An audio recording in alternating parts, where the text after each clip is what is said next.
Pues este vídeo lo publico a raíz de las intenciones,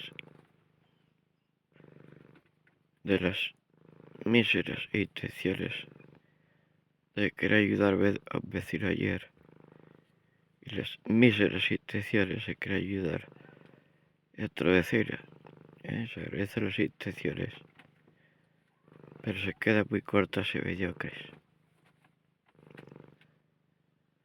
Vamos a dejarlo ahí.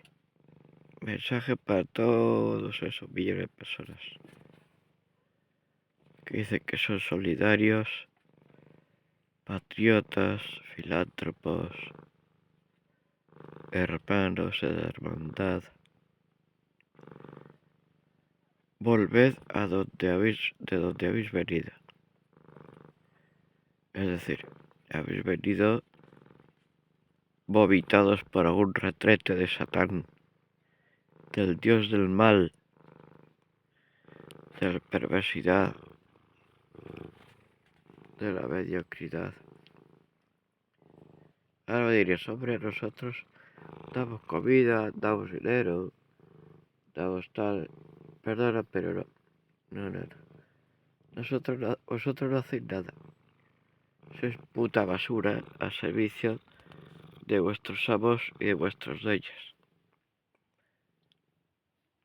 No se trata de dar a ONGs,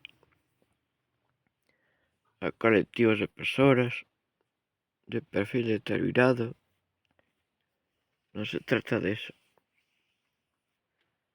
Se trata de ayudar con total sinceridad a personas, no colectivos, perfiles, perspectivas que os dicen desde allí, desde allá.